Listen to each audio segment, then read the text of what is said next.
Hi and welcome to RCKicks. On today's show, well, we're going to be checking out the Lancia Rally 037. Now this is the re-release on a different chassis, the TA02S. Now the original one was on an ORV chassis, frog chassis.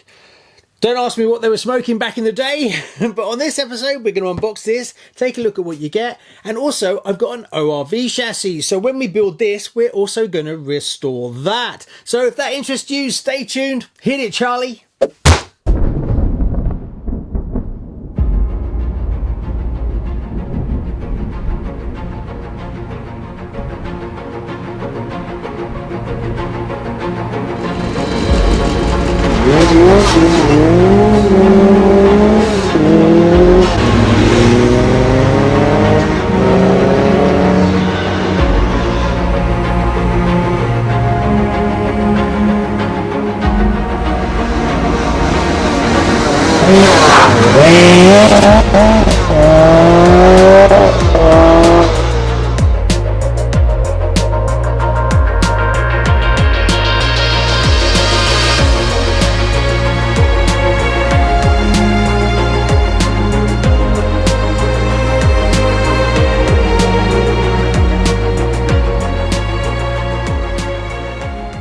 So this one is a bit of an icon for Tamiya. Now the actual car that this was built on was developed in the early 1980s by Lancia to try and win the FIA Group B World Rally Championships. Now it didn't kick off that well with some reliability issues, but believe it or not, in the 1980s it actually went on to win. Now that is very surprising, being that it's actually a mid-engine rear-wheel drive car, and this is around the times that Audi were starting to bring out the Quattro, which a four-wheel drive obviously is a massive step forward in the world of rallying. Now it's known as the 037 Rally, but back in the day it was just named the Rally. That's how focused this was. It was designed to do one thing, but the 037 was the project name, but it's been over time become called the 037. Now Tamiya released the first kit 58040 all the way back on the 21st of November 1983, and it ran for 2 years.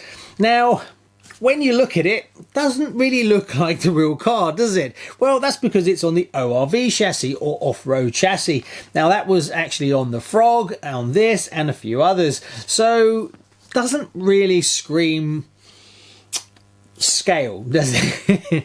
But it has its own sort of unique look, and I really love it. Now I've had this one for a while, and this one is in beautiful condition. The chassis is in mint condition. The body itself has no damage whatsoever. Now these are super fragile and really easy to crack along here, as well as damage the bumpers, and try finding replacements. No chance. So this has been sitting waiting for me to actually restore the body.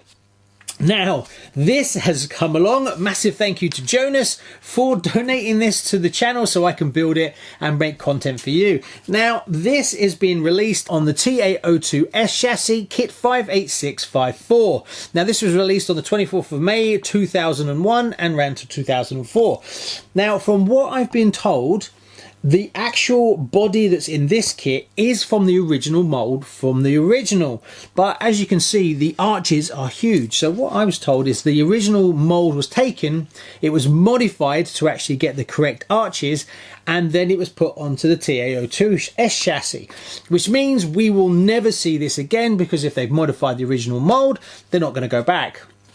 That makes these even rarer, and they are getting really difficult to find, even though they are a bit quirky looking. Now when you look closely you realise that the decals are missing. Well, when I got it, it actually came with all the decals, but they were just stuck on the body. The body hasn't been painted, so I've started removing them.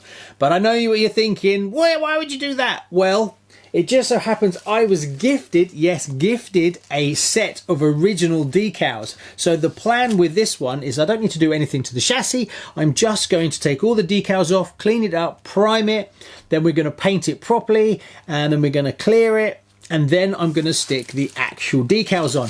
Now a lot of people think that they can use the decals from this kit, and they are actually quite different. Yes, there is some standalone decals that you can use which are actually improvements on this one, The Martini logo actually has gold around it. That was what was actually on the car. But when you look at the original decals, it didn't have it. I'm guessing that doing gold as well was a bit of a challenge back in the day. So for what I plan to do, and don't hang me for this one, is I'm going to use some of the decals from this sheet and the decals from this sheet. This decal that goes across the back is more realistic as the car was. In the original one, you actually just paint the back black. There is no actual sticker. So I think I can actually make a better example without making it look too different to stock. So yeah, I know a lot of you sort of hardened classic sort of fans will probably not want me to do that, but I think I can actually take some of the better decals, put it together, and it will end up looking much better. But yes, I know what's coming in the comments. Anyway, let's open up this, take a look at what you get, and then we can compare the body from this one to the old one.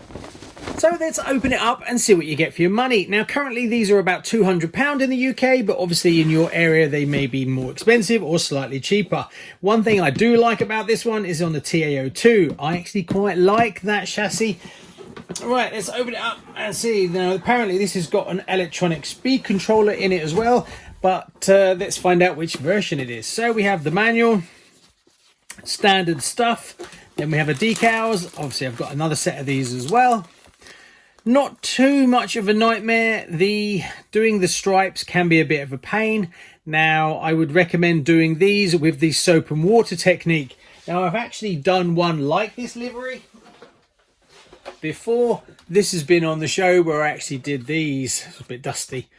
So I did these with soap and water. So I would highly recommend, just so you can line them up properly, as you have multiple decals that all connect to each other. Right, let's have a look.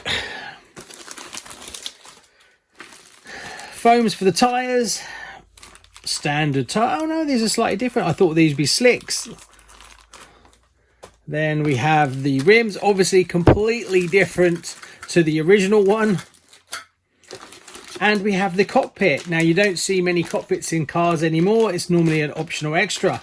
So that's going to be fun putting it together and bringing it to life. We have our standard Tamiya TBLE. ESC. Obviously this kit was produced way before we had the problems of COVID and getting electronics and stuff like that. So there's quite a lot in this kit, I must admit. So then we have all the lamps. Then we have the front section, and we've got the spotlight cover. These look very similar to the original ones. We'll compare them in a little bit. What else we got? Massive bag of bits and pieces. So you've got your gears. It comes with a silver can motor as well. Obviously I'm going to have to fit bearings, but what's new there? Then we just get our standard screw bags. Now apparently one thing that's different between this and the original one is the tinting on the windows. The original one, and I'm looking at it now, is more of a brown tint, where these are kind of just got a bit of a grey. So that's definitely going to be different from the original. What we've got, arms, front and rear arms, and then we've got the driver heads and steering wheel. The body itself. So we will compare this in a little while and see just how different it is, but obviously it is hard body like the original, and that's really cool to see. Then what else have we got in here? We've got the upright towers, we've got some diff cover, all pretty standard stuff. The lights that go over the top. So there's quite a lot extra in this kit, so I can kind of see why it's a bit more expensive. And then we've got our pinion and spur cover, another diff housing, bumper, and then we have the chassis itself. These are a modular design, so there's different versions of these where you have a motor in the middle, motor over the front, motor over the rear. So I'm a big fan of these, but I don't have one set up like this in the short wheelbase, the TAO2S version. I don't have that one. Then we have window wipers. See, this is what I really like, is when you get all these extras. Like this got the wing window wipers, and it's got the wing mirrors. Now, why didn't we see these in the C11, for instance? This kit comes with so much more, so it's a real shame to see that you get less and less in there. Then you get this ridiculously massive bumper that goes underneath it. Now that does look a bit odd. And then we get some more arms. I thought we already had the arms.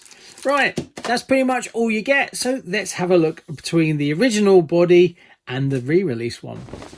So I put the two bodies together, and yes, they are almost identical. Every single detail that you can see between the two is there. So I'm pretty sure, well, 95% sure these are from the same mold that's been modified. The details between them is pretty much exactly the same. Now you can see where there's been some changes made, where they've filled in the hole for the mounting point here and re-drilled two up here, but that's not exactly difficult to do. Obviously the biggest change is between the wheel arches. So if we have a look here, where they've actually gone back in and actually filled it in. Now whether you can actually see, yes you can actually see inside where the original arch was. Don't know if you can see that. There's that very faint line. So these are definitely from the original mold. But the good news is if you can actually see that mold line, oh yeah, you can see it in there too. Look, there it is. You see it?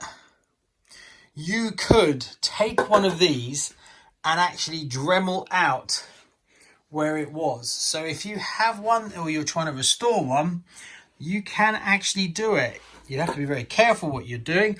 Also, if you have the original one, you could use it as a bit of a template as well. So yeah, I really like that idea. That's really cool. Look, even across the back here, all these are in the right places. Here, they've obviously drilled these holes, so you'd have to fill them. But that's not the end of the world. It's actually possible. So if you don't have a body, you can probably within a day replicate one using the new body. So that's pretty cool. Another aspect that gives it away that it was actually from the original mold is the mounting point for the driver. You can see that it's still there. They left it in for the original driver. Well, being that this one comes with the driver set, that doesn't need to be there, but they just left it because it was easier to leave it in than it is to remove it, even though you can't see it. Now you can see they changed the color of the plastic glass, so that would be a bit of a giveaway if you were going to do a retro mod, but whether you can actually find an old one, that I don't know. But it is possible to create a vintage body with a bit of effort. So there you go, there's a first look at the Tamiya 037 Rally. But before we build that on the show, I must finish this. Yes, it's the Jägermeister. It's been sitting in the wings for quite a while, so that's what we're going to build next because we need to get it out the door. It's been sitting here patiently waiting to be built. Also, on an upcoming video is this. I'm going to give away a C11. Now, Jonas not only kindly gifted the Lancia 037, he gave me his C11 to give away to you. So in an upcoming video, we're going to be giving that away. So if you haven't already, like and subscribe. See you on the next one. Bye bye.